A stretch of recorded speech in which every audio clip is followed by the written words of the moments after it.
If you've never heard about Anchor, it's the easiest way to make a podcast, and I'll explain really quickly. My favorite part, it's free. There's actually creation tools that allow you to record and edit your podcast right from your phone or computer if you want. It will actually distribute your podcast so it can be heard on Spotify, Apple, and many more, and you can actually make money from it without any minimum numbers of listeners, and it's everything that you need to actually make a podcast in one place. So do this, download the free Anchor app or go to anchor.fm to get started.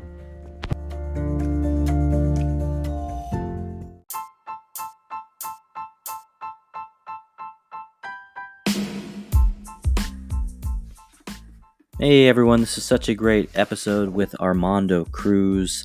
The guy is amazing. He's got a lot of passion for what he does, and I can't wait to chat with you after the episode.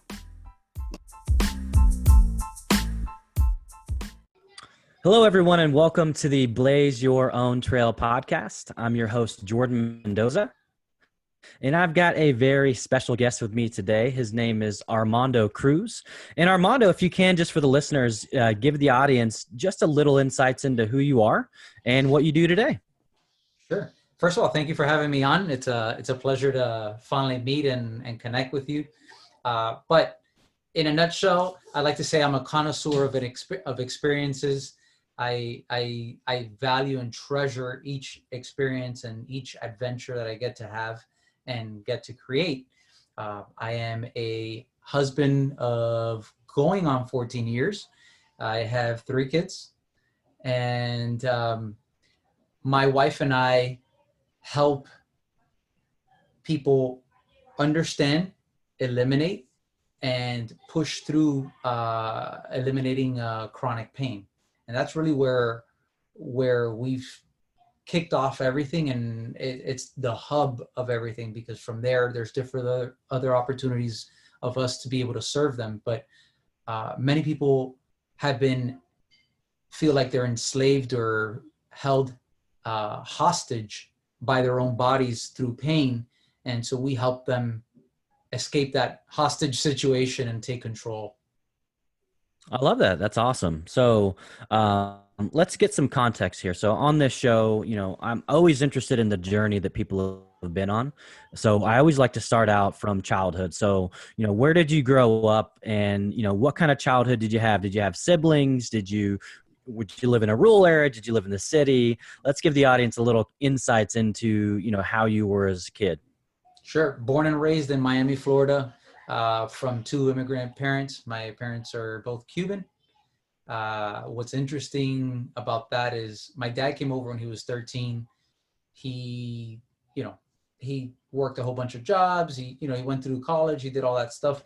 My mom originally went to Nicaragua because they were fleeing Cuba, the communists. She went to Nicaragua.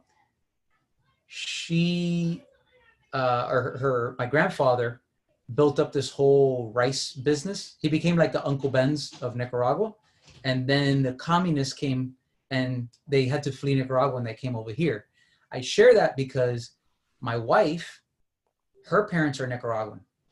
And I wasn't aware of how small that place is.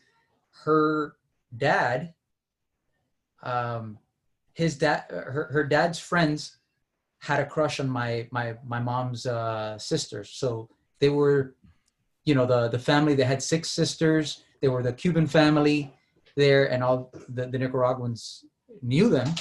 And so, like, small world that, I don't know how many years later, my wife and I meet, and when she tells him that my grandfather had lived over there, and he's like, wait. Yeah, I know who they are. They lived here on this house and on that one. She's like, there's no way. What are the odds of that? And sure enough, that's what it was. One of my aunts actually went to psychiatry school with my father-in-law, and it's like very small world. So anyway, sorry, fast forward, born and raised Miami, Florida. Grew up in the suburbs. Parents, both working parents. My dad has his own construction company. My mom worked for a development company, and grew up, I went to private schools all my life, and I am the oldest of four. Played every sport that there was in the school, and I fell in love with performance and exercise and health and optimizing life from an early age. And then that kind of grew into a moment of uncertainty, because in high school, what was kind of difficult was all my classmates knew what they wanted to do, and it had like a set path. Like, oh, I want to be an attorney. Oh, great. You know, you gotta, hey, do this, go to law school, you become an attorney. Oh, I want to be a doctor, go to medical school, do this. I want to be an accountant, go and do this, this, and this. I knew that I liked exercise and you liked performance, but I didn't really know if there wasn't really a track at that moment that at the other end of that, I would be what I wanted. And so what I say, I Frankensteined my track to create what I wanted to do and to create the job that I wanted to create. And when I realized that there was no job that fit the bill of what it was, I made it up. And so that started off with performance. And I realized, wait, you know, I can give the best exercises and give the best training programs, but if you're not fueling your body properly, that isn't going to be worth anything. So I then went down and understood nutrition more. When I realized that, hey, if you're pushing the limits, you're probably going to get hurt at some point. So I had to get a better understanding. Well, what is pain? How do you get hurt? How do you prevent it? And how, if you do, how do you get out of it quick? So I went and I did physical therapy. And then I realized, wait, all of this doesn't matter if your mind's not in the right place. And so I started diving into more the personal development and understanding the mindset. And then I realized, wait, the mindset is only good if you can access it. And a lot of people talk about mindset, but there's another thing called brain set, which is a precursor to that. And if you don't get that right, you never meet the mindset. And so dove into that and have created now, after, I don't know what, we've had our company for 14 years, my wife and I. We've created our own system to help people not only eliminate pain, but optimize what we call the 7 healths. That's kind of almost to present. Okay. No, that's awesome. So let's talk about the journey into entrepreneurship from the start. So, you know, thinking back to year one, right? You're in year one. You are getting into fitness first. So can you tell the audience, give some context on, you know, some pivotal moments for you where you kind of realized, you know what, this isn't enough. I need to add to my arsenal. I want to add these other layers and levels. I think that was born through the necessity. Like that, what you're saying is like, I need to add to the arsenal. It was not, I need to add to the arsenal of the business, but for me, it happened to be in communication. It's, oh wait, I was very much a person that I was very straightforward in that, okay, wait, this is what you want to do, then let me tell you this. What I didn't realize was I didn't understand marketing and the psychology of communicating what the person actually wants, which is they don't care what it is that you do. They don't care what it is that all your degrees and certifications, what they care is, can you help me with my problem at the end of the day? And if the context isn't framed in helping them with their problem, they're probably not going to hire you. But I also really appreciated, you know, when I started with personal training, and it was just one-on-one. At the beginning, the sales part of that was very difficult for me. But what I appreciated about the whole system, the way it was set up, is that it was a pay for performance. If at any moment I was not producing what I said that I could do, they were there to fire me, right? So then my ability to retain clients was a direct reflection on my ability to deliver the value that I was saying. Sure. Right? No, absolutely. And so did you have any, when you launched, right? You said didn't really know much about marketing and sales. So had you ever had any of those roles in the past Did you ever, in high school, did you ever do anything sales or marketing related, or was it just kind of, you were starting at the bottom and you just needed to Yeah. figure it out? What's funny is that my undergrad, I remember a good friend of mine, Alex, that he's a real estate investor, has his own company. Undergrad, I remember having conversations. He always had this vision of being in a Fortune 500 company or owning his own company. And I was like, in my mind, I was like, no, I don't want to have to deal with any of the business stuff. Just give me the people. I'll fix them. I'll make them better. Just let me do what I know how to do. And at the beginning, that was my mindset. And I remember when I went into my master's to do physical therapy, I was getting ready to the later end of my schooling. I remember my friend Alex called me one day. I was at an internship later at night. I was out of town. This internship was out of town. And he called me. He says, guess what? I started my own company. And I looked at him and I was like, what do you mean you started your own company? Because to me, it was such a far away concept. I said, tell me about it. Like, what do you mean you started your own company? He goes, yeah, I incorporated. I started my own LLC.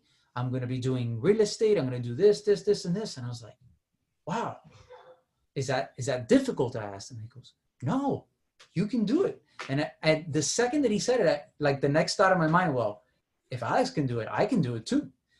And probably 2 weeks later, I went on and I incorporated. I had there was no planning. There was no business plan. There was no nothing. It was just, hey, my friend started a company. I'm going to start a company. So I created an LLC and I said, okay, well, I have this LLC. Now what do I do? And it was just, I share that because I think sometimes it's like, there's a fear of not having everything in place. I kind of started it and then said, okay, well, what can I create this into? And I slowly built up. And I said, okay, wait, let me start with personal training. Great. I know how to do that. I have control of quality care, right? I have the control because it's just me. And then slowly but surely, it started growing. And that actually shifted a lot once I got married, because at the time I was doing the personal training. And then I had graduated physical therapy school. And for 3 months, I had just gotten married. And for 3 months, I was working at a physical therapy place, which I really loved. And I lasted 3 months because I really loved it. But somewhere around week 6, I started doing math and I was like, man, if I just picked up 2 clients, I can make this, 2 clients in personal training, I can make just as much or more than what I'm making here in the hours that I'm working here as a physical therapist. And I kind of lingered for 6 weeks and I was like, wait, this doesn't make sense, because I value my time. And I was just newly married. If it was between hanging out with my wife and hanging out with more patients, I was like, dude, I like helping people, but I like my wife a lot more, especially we just got married. Yeah. I wanted to hang out with her as much as I could. So I made the jump and I completely left that, took that, and then we started talking about opening up our own facility. And then from there is when we opened up our own facility and started creating more leverage things, started creating group where we have employees, now delivering some of that, and then figuring out how the business model is going to be. Yeah. And I think a lot of people come to that crossroads, right? Is it, do I want to do the time for money or the money for time route, right? And it can be hard, right? It can be hard making that decision. And I think that the world, right, the media, the mass media, everyone's, you have to have this role. This is security or safety, So I think it naturally in our brain, it's, yeah, if I don't have this, then I'm not going to be okay, right? And I think a lot of people I talk to, they have that same thing. They want to start something, but they're afraid to take the action because what if it doesn't work out? What's Right. going to happen next? And then now I burn this bridge and I'm not going to have a place there, So Right. what was it for you that gave you the confidence to just go all in? Was it because you knew you had a skill set that was valuable enough to build upon, or, what was it? Was there a person that encouraged you, like parents, or, your wife, you're newly married, right? So, Right. and then that can be a challenging thing, right? Just newly married and then going off and venturing into doing your own thing. So Yeah. what was it that gave you that confidence? Yeah. Well, first, I'd like to state that at the very nature, you hear those people, it's like, oh, I was a natural born entrepreneur from the beginning, natural salesperson. Not me at all. Completely. That was so far out of my comfort zone and so far of the way I did things growing up, that the person I am today is not anywhere near that person growing up. Whenever you had to sell the chocolates, it was like, those fundraisers, is like my mom would always end up having to buy the bare minimum because none of us would sell anything. And so it wasn't something that I grew up with. So I want to share that because we hear these natural entrepreneurs all the time on social media because that's their natural way of being. They're louder, they're more out in your face kind of people because that's their natural way of being. And that's totally cool, but don't think that you have to be like them in order to do something on your own. And by the way, you don't have to be an entrepreneur to be fulfilled either. Like, Sure.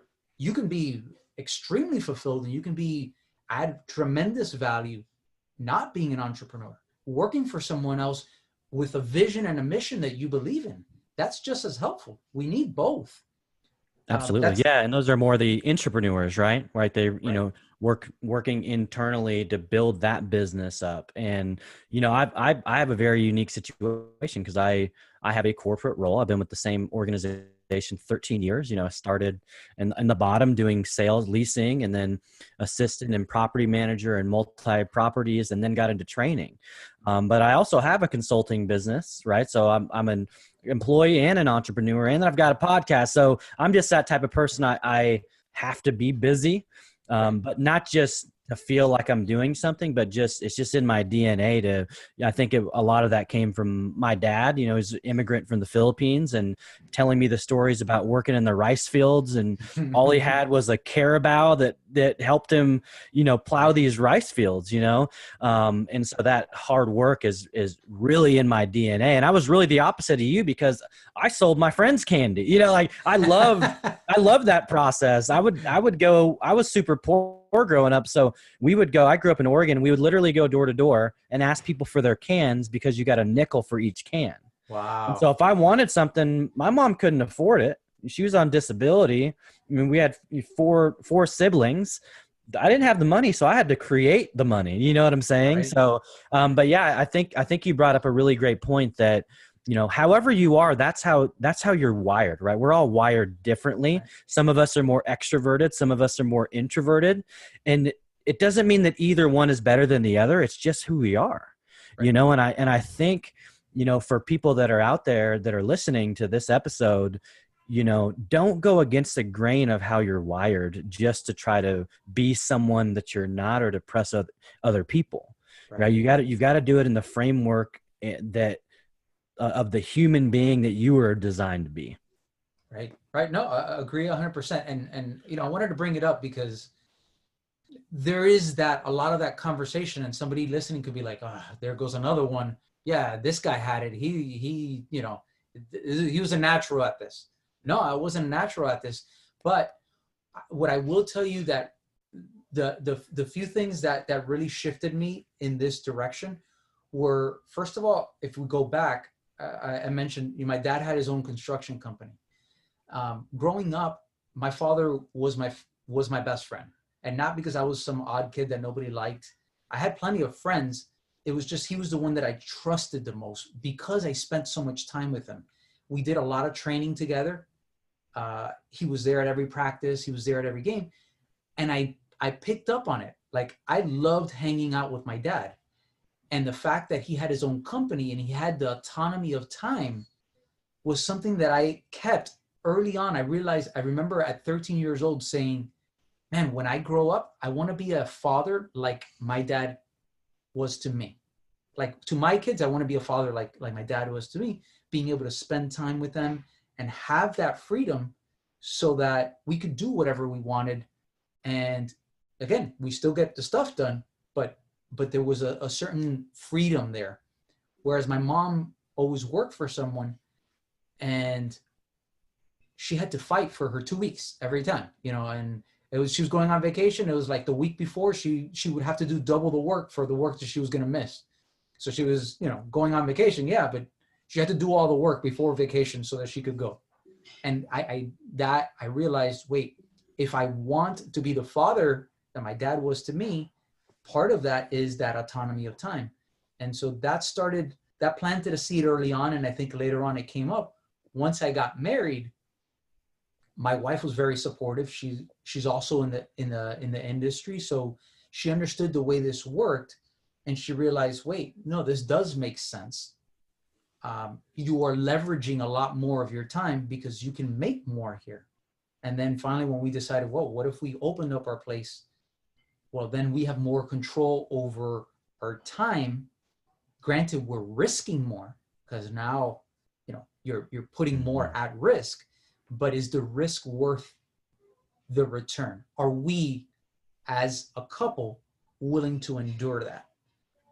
And again, that's a conversation. Like, if you're single, it's a very different thing than when you're married. Like, I hear often a lot of entrepreneurs, very young guys who are very successful, but what they're sharing works great if you're single and your only responsibility is to you. Your life revolves essentially around you. The second you choose someone else and say, you're choosing marriage, it's no longer just about you. It's a give and a take. Sometimes you have to sacrifice some things. And anyone that says anything different is probably not nourishing that marriage enough, because you must give and take within a marriage, right? And then if you add kids to the mix, I always say, if I was single, the difference in the risks that I would take would be very different. We love to camp. I love sleeping outside and being in nature, and I could lose everything and live in a tent by myself and I'd be okay. I'd figure it out. My kids love going camping, but one thing is going camping where you're coming back home. The other thing is, no, this is home. I don't want to put them in there. So I don't take the same risks because I don't want to put them in that situation. I take the risk that both my wife and I are in agreement that we can take as a family. And I think that's also an important point, that honor the stage of life that you're in. If you're single and you're in your 20s, go hog wild. Take all the freaking risks that you want. You have so much time. Yeah. If you're 50 some years old or 40 some years old and you were married and you have kids, don't take a risk that's going to put everyone out on the street. Like, you're doing everyone a disservice. The upside is not worth it if that's the downside. That's it. Yeah. My wife and I have 4 kids. So 2 boys, 2 girls. Okay. And June 30th, we'll have our 3rd boy. So about to have 5, man. So yeah, no, I get you. Definitely get you there. And that's why, that's really, you have to know your why, and for me, it's my family. Like, I don't want my wife to have to work because she's already the MVP. She's already here with the kids while I'm when I used to travel, but with COVID-19 happening. But when everything's all said and done, I go back to traveling, right? And to have her here and teaching them and working with them and doing all that, I mean, that's a major blessing, And so I work as hard as I do so that down the road I don't have to, but also it affords us to be able to have her be home. Because being a mom is a full-time job. If the roles were reversed and I had to be there's no way I could do it. I'm very self-aware of that I couldn't be a stay-at-home dad. There's just no way. It's just not. I need to be around people. I need to be moving. I need to be busy. So I have so much respect for the stay-at-home moms that might be listening to the show. You guys do such an amazing job, because I know that I definitely would fall short. I don't know about you, but I would fall short in that aspect. Yeah. Look, and I actually had a really good example with my father, though, and it's something, again, it's like what one of the things I like to say is your environment is one of the greatest predictors of success, right? Your environment helps create the things that you see, help create the possible future you could have. Whether you deviate from that, that's another thing. But a lot of times, if you look at statistically speaking, your environment will highly determine your outcome. Very often. It's enough there to keep you where it is that you're supposed to. That's why it's so important to surround yourself with people who expect excellence and demand more from you so that you can grow from there, right? But my father was not afraid to do the housework, not afraid to be with the kids. In fact, they have 14 grandchildren. And if it was up to him, he would take care of all 14 at the same time. I share that because that's not how all men are. Like, no, my absolutely father-in-law not. is a brilliant guy, but he has a bandwidth for how much time he can spend with the kids, and definitely not 14, right? Yeah. He can play with them for about an hour. And then it's like, okay, I've had my fill, and then kind of the next thing. He loves them, but it's not in his DNA. My dad is like a little kid. He'll play and play and play and play and play with them, and he outplay them. To be honest, he outplay them. And so growing up, I saw that. So like right now, I work Monday, Wednesday, and Friday, and my wife works Tuesday and Thursday. Virtually, we see clients, we work, so on the days that we're not working, we're responsible for homeschool, because now I have all my 3 kids here. And so now, okay, well, how do we do that? I have no problem doing it. I enjoy work, and my wife does a better job at making sure all the fine details get done. But I can still execute it, right? And Yep. The same thing. My wife, because she pays attention and thinks about a million other things that I don't, she does a much better job, for sure. Yeah, no, I'm with you there, because I'm not very detailed at all, So my wife also keeps me on track. She's like, hey, don't forget you have this, like you've got this going on, and so yeah, it's definitely a blessing when you can have a yin and a yang, right? You can complement each other, where they fall short, maybe you have a strength, and vice versa. So let's talk a little bit about the start of your first team, right? Because I think this is an important topic, right? Especially if you've never had to manage a large group of people before. So would you say that, and because it sounds like your dad has been a major influence in your life, would you say that watching him, the way that he worked with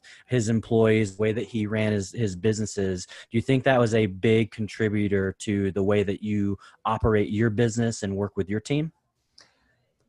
It is, but it's also been part of the limitation in growing, because my dad was a very hands-on person.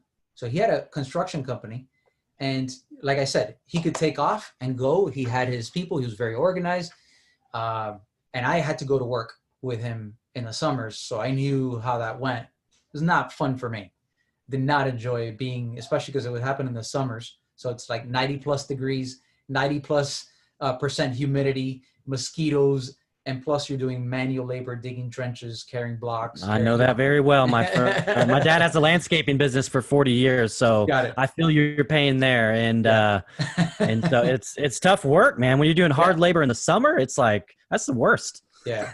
And down here in Miami is no joke, for sure. And so all that to say, what I learned from my dad was the organization and the example that you set. Like, his workers preferred when he wasn't there, because when he was there, he wasn't there on an ivory tower looking down. It was worse. He was in the trenches outworking them, because he was a machine. Like, if it was a trench, like, he could out dig them. If it was doing this, like, he just wouldn't stop. And so I learned, number one, the persistence and the willingness to be in the trenches with your team. But that can only take you so long. That can only take you so far. because at some point you do need to remove yourself to create more leverage.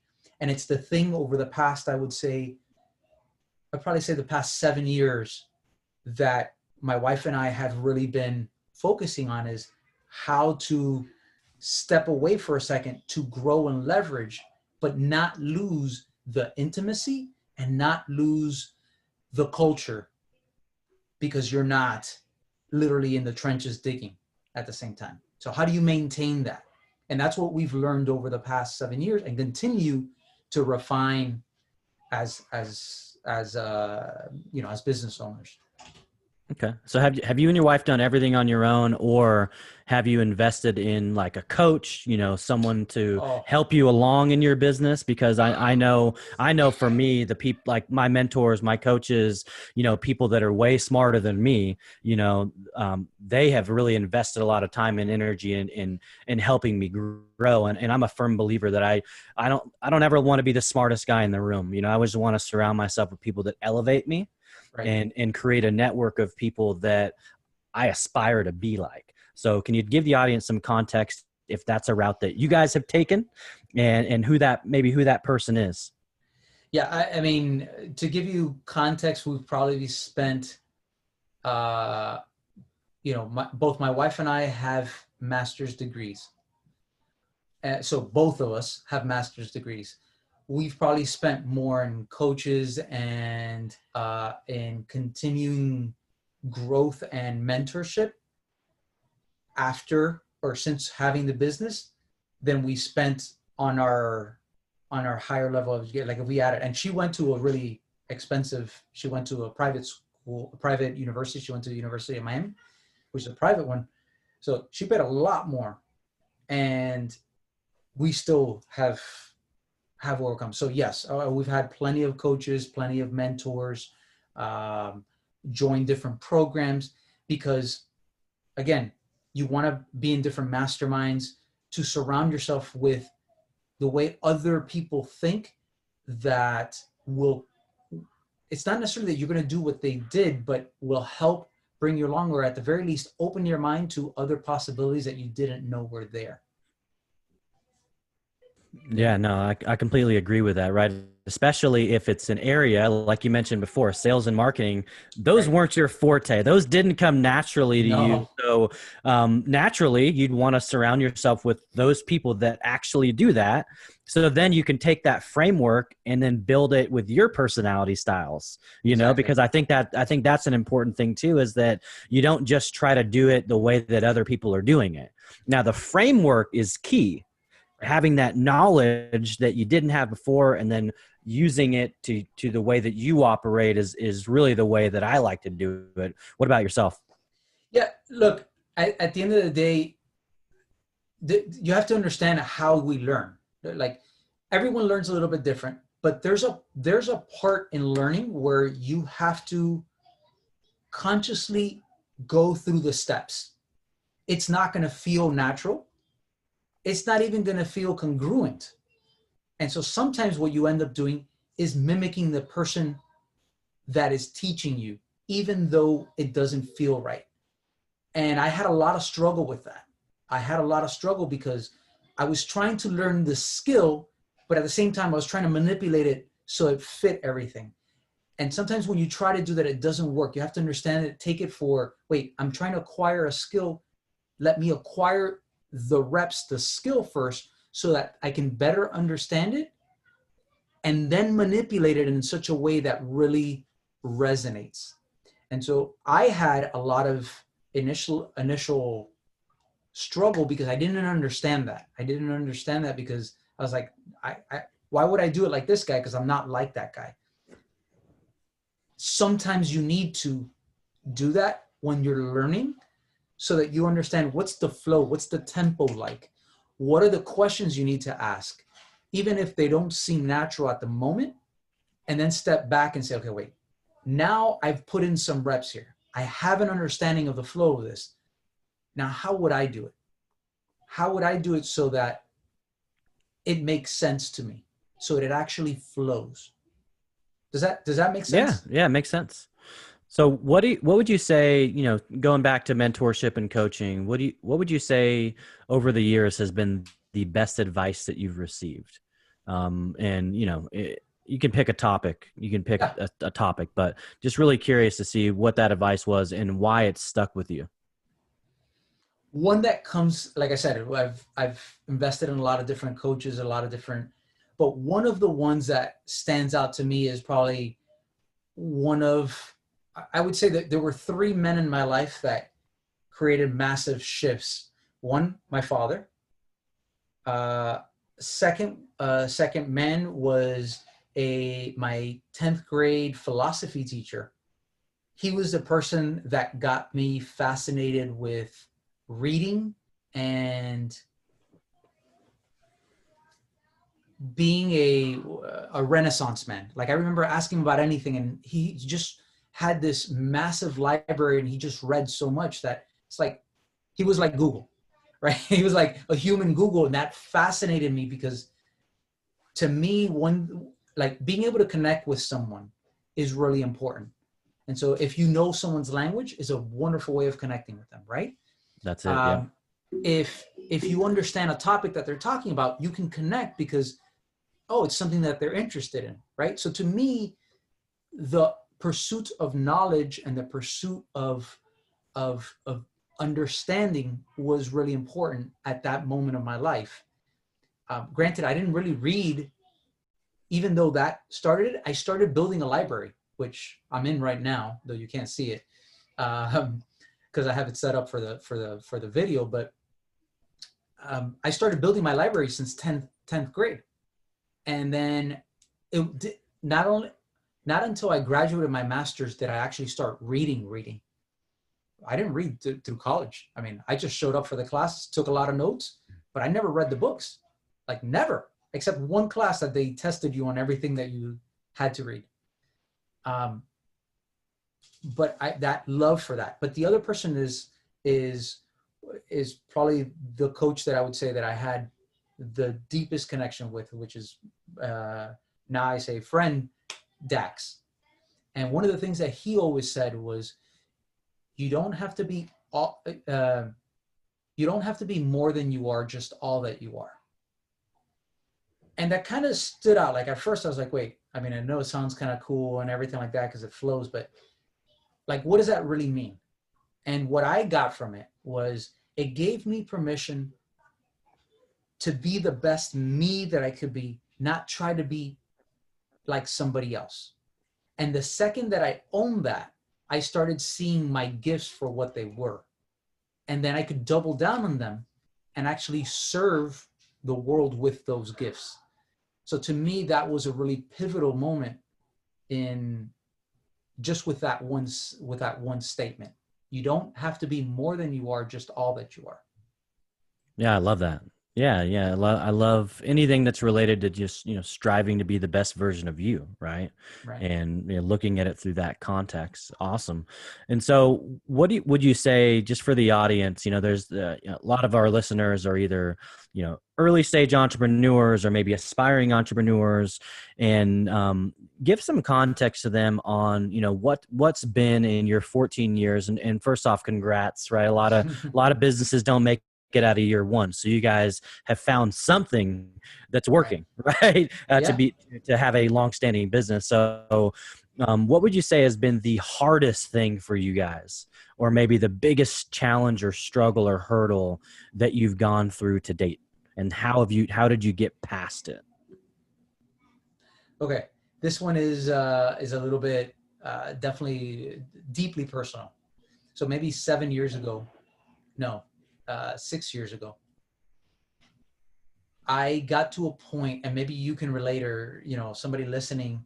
Have you ever like worked for something and like been striving for something, and then once you get there, instead of feeling fulfilled and excited, you feel this feeling of, is that all there is?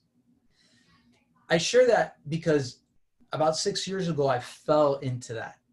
We had the nice business that we were serving people. We loved our clients, have a good marriage, a healthy marriage. We had healthy kids. My wife was pregnant with our third at the time. And, from the outside, you have a nice house, you have a car, like things were good. But inside, something felt off and I felt lost. I got to this place in my life where I fell into this dark, dark place that led me down in, I say depression, because it was a less than state than it wasn't a clinical depression, let's say, but it was definitely that the actions were in alignment with something like that, right? And I make that distinction because I don't want to just throw out the word depression, because it is a very serious word that a lot of people suffer from. But it was definitely a state where I got to a point where I felt so lost. I felt like I had lost my identity because I had been working towards all this stuff. And there was a moment where I just kind of put my head up and I was like, this was supposed to feel different. I was supposed to feel more fulfilled, and I didn't know what it was. And at that moment, I lost who I was. I didn't know, like, everything I had worked for, everything that I had believed to be true didn't seem true anymore, didn't seem in alignment. So it put me down this dark place to the point where I almost bankrupted the business. My wife is pregnant with a third child. I'm pushing clients away. Like, I'm not taking on new clients, even though we need it. And I'm coming home and sleeping 4 to 6 hours in the middle of the day. And I just don't want to do anything. I don't know. I'm like frozen. You know, that when people say, that fight, flight, or freeze, I was in the flight or the freeze state. I wasn't fighting with anybody. I was just trying to disappear because I didn't know. I didn't know where I stood. I didn't know who I was at that moment, what I wanted to do, how I wanted to keep going. And it was a really dark time. And I remember my wife said, look, I don't know what else to do. And I remember around that time, my coach, Dax, had reached out, and he invited me to a retreat in Thailand. And after having the conversation with him, I felt like this is exactly what I needed. And I remember going to my wife and telling her about it. And there were two problems with the retreat. Number one, like I said, I was bankrupt in the business, so I didn't have the money for it.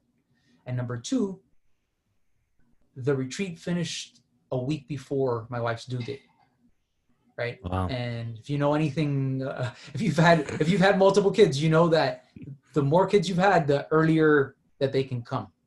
Right. Because the womb is ready to deliver. It's done it a few times. Right. So there was a chance I could miss the birth of my child. And I remember having the conversation with my wife and asking her, I don't know what else to do, but I think this could really help. And I remember what she said next to me was one of the greatest acts of courage and love that I've ever experienced. She goes, well, if you feel like this is what you need to do to kind of figure this out, then you need to do this. Not for you, but for us. She said, I would rather you miss the birth of our child than miss the rest of our life because you're not the man, the husband, or the father I know you can be. Wow, it's powerful. Right? And that was like a punch to the gut, because that was the mirror right in my face. And she said this from a place not of spite or anything like this was coming from pure love. She was just like, look, I can't help you anymore. We need you. And if this is what it takes, we need to do this as a family. And so fast forward, we figured out the money situation, flew out to Thailand, which by the way is like a 24-hour trip, door to door. I'm halfway across the world. It's a 12-hour difference. So I would call my kids and my wife and, in the morning, and they're going to bed, and, they would call me in the morning and I'd be going to bed. And it was kind of like one of those things. And I remember the clarity and the perspective that I got there. Number one, just from stepping away was massive. So I would highly encourage, if you're ever kind of in a place where you're stuck, perspective matters, right? If you looked at a cylinder from the side, you could think that it's a rectangle. If you looked at it from the top, you could think it's a circle. But it's only when you look at it all the way around that you realize, wait, no, it's a combination of them, and it's actually a cylinder. Well, your life is very much that way. A problem that you're having is very much that way. So when you're feeling stuck, find different ways of gaining different perspective. Sometimes physically stepping away. Sometimes it's just like physically moving your body in a different place. Like if you've been sitting down and you're stuck on this problem, stand up, walk around, shift and think about it from a standing position. Sometimes that's good enough. Emotionally, you need to different perspective, right? So sometimes you need the perspective of someone else to help you with this, right? So I was able to get a physical shift in perspective flying halfway across the world. I was able to gain clarity and guidance through the coaching. And I realized, number one, the work that I was doing, my clients, my business, was exactly what I wanted. I just couldn't see, I hadn't seen it before. And I just gained the clarity and like, oh wait, look at the impact that I'm actually having. And then there was a little bit more that I realized, that I wanted to work with and help other men like myself, married men that were family-centric entrepreneurs that wanted to show up more powerfully in their marriage, that want to show up more powerfully in their business, and want to show up more powerfully in their health and the impact and the legacy that they create. And so while I was there, I had the space and the time to start creating the program that I wish I would have had. And so I created my immersive program called the Rich Man Experience. And rich was a redefinition of the word rich into a value system. It stands for respected, inspired, connected, and happy. I share that because when I got back, 3 days later, my son was born. So I didn't miss that. But I came back completely a different person.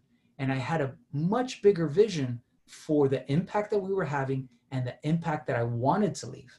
I started reaching out to other men like myself, and we started working, going through this rich man protocol, rich man experience, which then led me after 2 years to realize, wait, this is something that more people need to hear.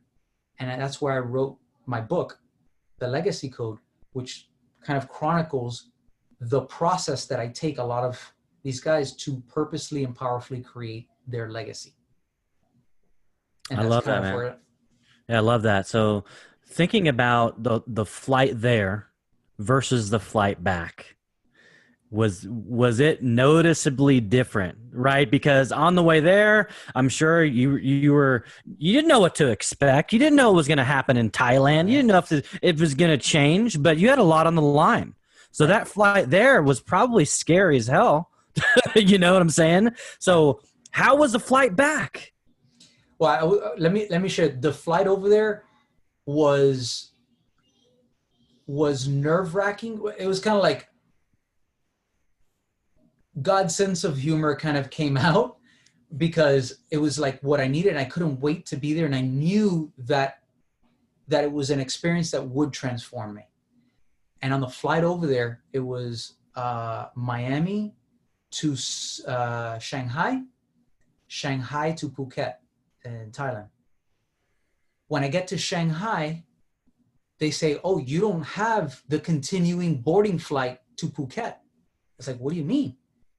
So I'm like, look, I have to be there. They're like, oh, there's no flight until tomorrow. I was like, no, but you don't understand. The time difference means I miss half, if not all of the first day. I can't do that. Like, my family sent me on this mission. And I was like, look, you have to do something. And the lady tells me, she goes, there's another flight that leaves in 10 minutes. And it's across the entire airport. I have a book bag.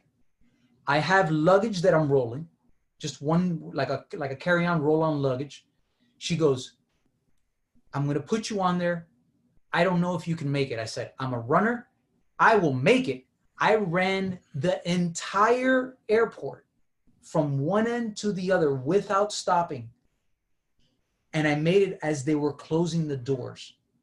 There was nobody in that in that whole section of the airport. And I just barely made it that I got to Phuket at like 4 a.m. And it started at 10 a.m. And luckily I had friends that were there that were doing the retreat. And they're like, hey, whenever you get in, just call me. This is our hotel. Come in, crash for the few hours, and then we'll all go there together. So that was me trying to get there.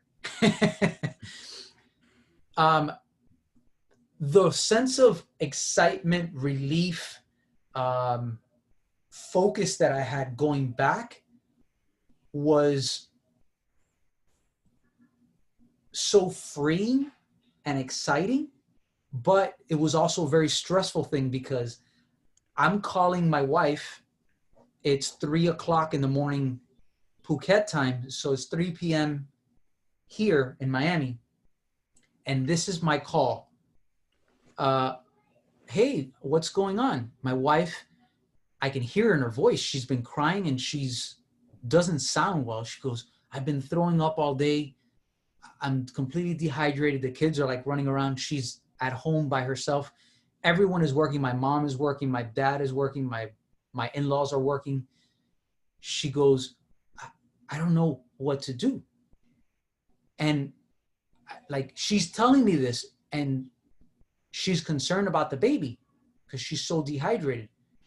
And my taxi comes and I can only talk to her through the Wi-Fi, which the hotel has. So now like she's trying to tell me like where she's at emotionally and physically. And I'm telling her, I've got to go and I won't see you for 24 hours. So my entire trip back, I'm wondering what's happening. She ended up in the hospital. My mom had to take her to the hospital because she was to get an IV because she was so dehydrated from throwing up and everything like that. But I didn't know any of this. I was just left with, I'm sick, puking, my guts out, super dehydrated, and I can't do anything but just lay down on the couch. And the kids are just like running around. Like that's what I was left. So on one hand, it was very freeing. The other hand, it was very, very, very, very intense. Yeah. So, the 12-hour flights probably both felt like 24-hour flights, right? Like, right. Because they were both both very stressful, just having to make it there. So, wow, that's an amazing story. So let's go ahead and give the audience some value from a fitness perspective, right? There might be people on there listening. They're saying, you know what? I think I want to really get into fitness, or maybe I want to get into nutrition.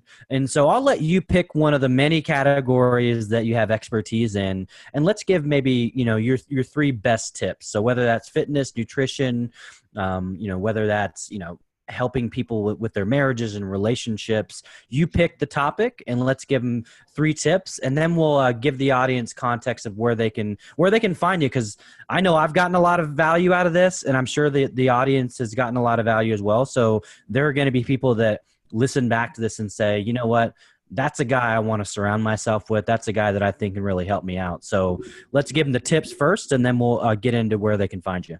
Sure. Let me ask a clarifying question here. Would you like me to tailor this more for like a personal thing? Like, in other words, something that they can do personally?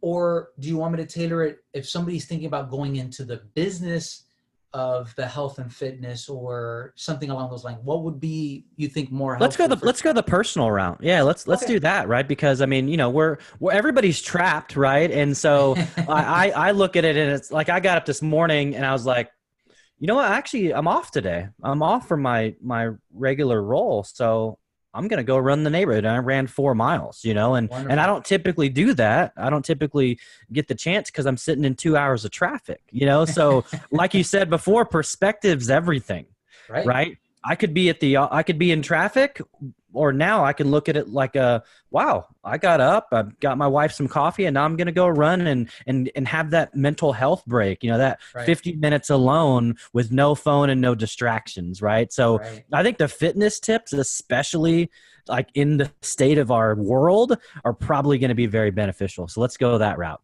Okay. Let's set a little bit of context for a second. Earlier on, I mentioned this idea of the 7 healths. And, when we think of health, the opposite of that would probably be disease, right? Dis-ease, sickness, right? So the 7 healths are emotional health, spiritual health, physical health, relational health, financial health, environmental health, and the last one, adventure. Okay? Each one of them represents an ingredient of the bigger picture of your life and what health means. They all contribute. They're all intermingled with it.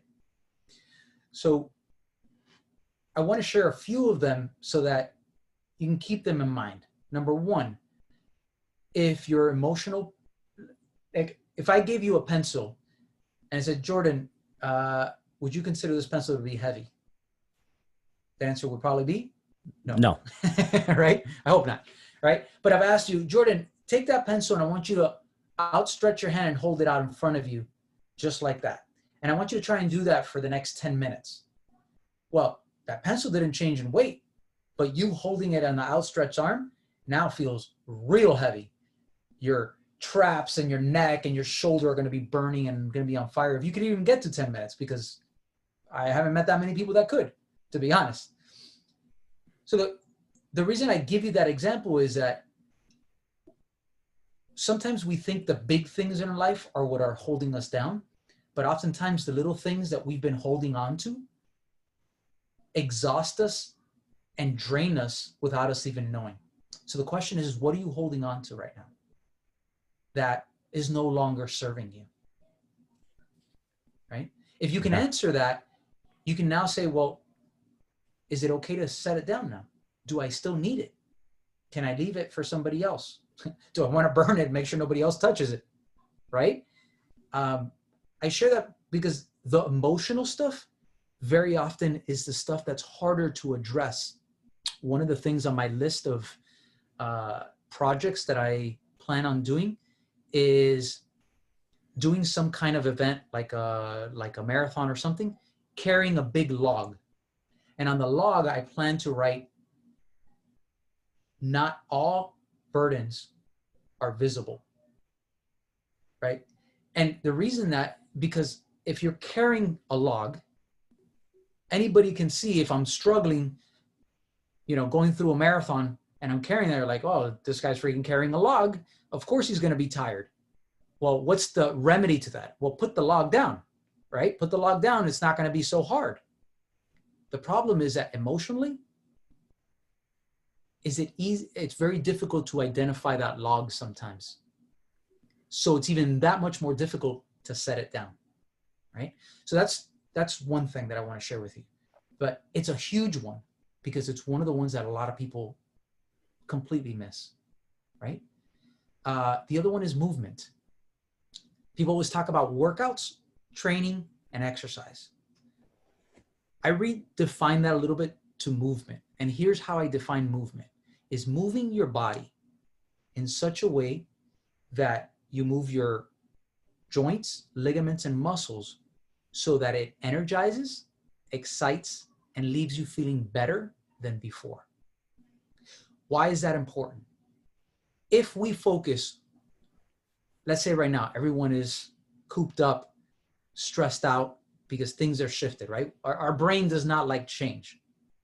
And there's a lot of change for a lot of people right now. So that's kind of freaking people out. Plus, on top of that, you have this virus going around, right? So that's another stressor. So how do we optimize our health? Well, movement energizes, excites, and leaves you feeling better than before. That definition is important because if you are going to exhaustion and completely exhausting yourself and beating yourself into a hole, you are actually putting yourself more at risk of getting sick. You're stressing the system more than it needs to. So during this time, during times of high stress, instead of thinking, I'm going to start and get, 6-pack abs, maybe it's something to help you focus. But when it starts becoming a stressor that it starts draining you, you're crossing the line and now you're being more susceptible. So how do you infuse movement so that you feel better when you're done, not more exhausted? right? I bet when you finish your 4-mile run, like you're doing this interview and whatever else you were doing today, I bet you've probably felt more energized and actually more excited to seize the day, not feel like crap. I forget it. I can't do anything else. I'm going back to bed. Oh, absolutely. Yeah. I mean, the endorphins that get released and, just the fact, and it's funny you said that because I was at like 2.34 miles and I was on I was on the intersecting street in my subdivision, and I could see my house, and in my head I said, I could just go home right now. Like I could just go home. Right.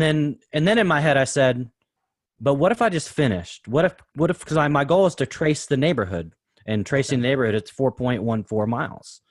And I said, if I go home now, I'm just going to go and sit down and do whatever, or I could finish this up.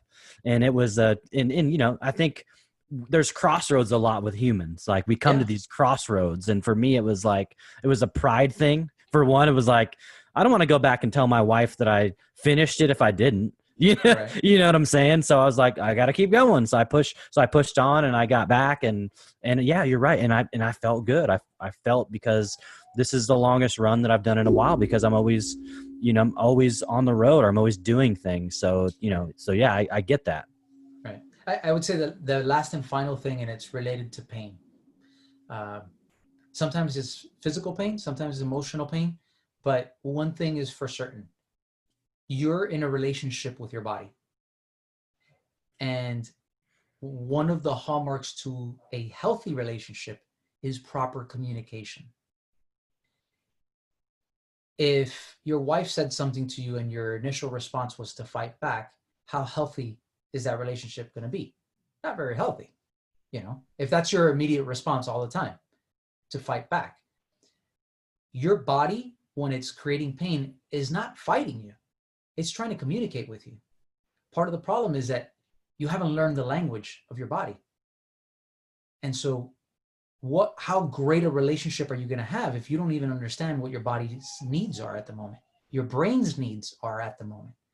And so what I encourage you, if you find yourself that you're in pain, stop and understand that your body's not attacking you. Your body's trying to communicate with you. The question is, are you ready to listen? Once you're ready to listen, then the dialogue can start. But if not, it's just pushing and bumping heads. And that's not going to lead to a healthy relationship. And what you want is to build a healthy relationship with your body so that you treat it right and it treats you well. Does that make sense? Yeah, no, it makes a lot of sense, and I definitely love those 3 tips. I mean, even for me, right? Just as the host of the show, those are things that I definitely want to implement. Because there have been times when I was definitely more into fitness than I am now, but I'm not getting younger, right? I'm 39, so I'm not super old, but I want to make sure that I can have a good relationship with my body so that I can stretch out life, right? Because that's what you're actually doing, is you're giving yourself more life by investing in all of those areas, not just the 3, but the 7 that you had mentioned before. So, man, this has been great. Those tips are definitely valuable. And so where can everybody find you? There's going to be people that listen, and they're going to hear your story, and they're going to be inspired by this. So where can they find you? I'm on I don't know all of them, but I'm on Facebook, I'm on Instagram, I'm on LinkedIn. Like we met on LinkedIn. Each one kind of has a different facet, right? On LinkedIn, I share a lot more. It's more business stuff. And Facebook, you get like a mix of personal and business. And then Instagram, you're going to find me a lot more my creative pursuits, whether it's drawing, woodworking, metalworking, adventures, that kind of stuff. You're going to see that there. So you'll get to see a different side. But I guess one of the places that I'd encourage people to go, especially if you're experiencing pain, is to go to our website, country.com. And on there, we have a presentation free that'll get you, if you want to get a better understanding of the language of your body and the language of pain, are the 6 components that lead to chronic pain, and then what to do about it to actually move you forward. And so you can just register for that. It's free. It's not, nothing is sold there or anything like that, but it's an educational piece so that people get a better understanding. That's where I would encourage them. If you're interested in possibly learning a little bit more the legacy component, I would encourage you to get the book and just go to legacycodebook.com, and there's a link there that you can go to Amazon to purchase it. But on there's a whole bunch of interviews. I did a virtual book tour on different podcasts that if you want to hear more about the book, there's a synopsis there. There's a whole bunch of information there that'll give you a little bit more context for what this whole book is about and what to expect. So those would be the places that I would encourage people to go. That's awesome. Well, you definitely have blazed your own trail, so I definitely appreciate you taking the time, coming on the show, and I'm sure we'll definitely be staying connected. I hope you have an amazing weekend with your family.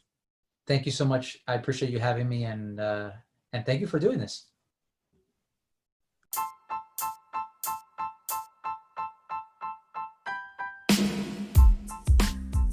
Thank you so much for listening to that episode with Armando Cruz.